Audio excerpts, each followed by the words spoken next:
Ekitongole ekinoonyereza ku mbeera y'obudde mu ggwanga Uganda National Meteorological Authority kirabudde abalimi obutagezaako kusiga kirime kyonna mu kadde kano kuba enkuba etonnya yakiyita mu luggya era obudde bwonna akasana kaakuddamu kaake. Okulabula kuno kukoleddwa abakulu okuva mu kitongole kino bwe babadde boogerako ne bannamawulire wali ku Media Center.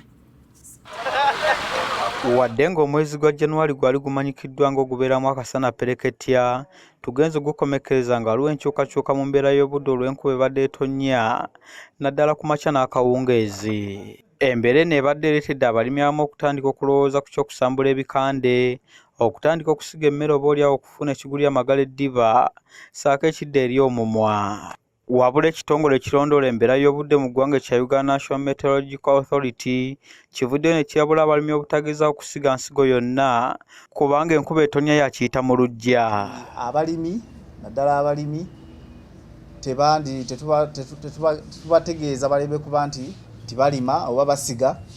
Kino n'enkuba tubategeeza nti babe nti bagikozesa okuba nti bateekateeka ennimiro mu kwetegekera sizoni ey'enkuba ejja. Okusinziira ku bakungu okuva mu kitongole kino, enkuba ebadde etonnya ennaku zino kivudde ku mpewo ez'enjawulo eziba ziva mu gayanja ga Kirimulala ezisinkana kye batayinza kwesigamako okukkiriza balimi kugenda mu maaso n'okusiga ensigo.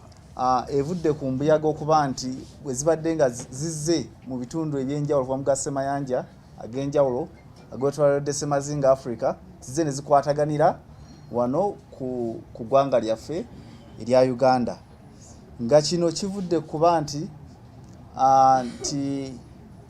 embuyaga zino ebiseera ebisinga weesanga nti tulina ebira bino eby'ekkongo, tuwaliwo embuyaga ezivaayo ate waliwo ne zino eziva ku Semayanja Indian Ocean.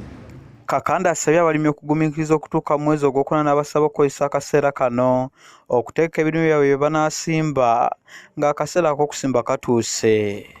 Babe nga bagumiikirizaako ti season forecast twagimaliriza okugiteekateeka, naye twetaaga tukwasaganya ebitongole byonna ebitongole eby'enjawulo eby'eggwanga ebirina abakugu mu kuva mu bitongole eby'enjawulo nga mu agriculture, abasawo baffe mu ministry eyawakisa ekola enguudo, bonna twaga tubaleete wamu tubategeeze nti embeera y'obudde eno bwe tugisuubira season ejja, bakole batuwe amagezi ag'ekikugu. Wadde ng'enkuba ebadde etonnya ebadde yakiyita mu luggya, abakungu mu kitongole kino bagamba nti eyambye ebitundu ebimu naddala omutabadde mazzi okufuna ku buweerero nga bawadde abantu amagezi okukuuma bulungi amazzi gano kubanga gye bujja akasana kandyememula.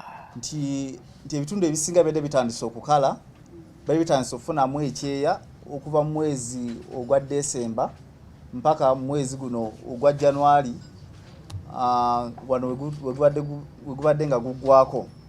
Naye tufunyeemu enkuba eno etuyambye okuba nti amazzi geeyongera.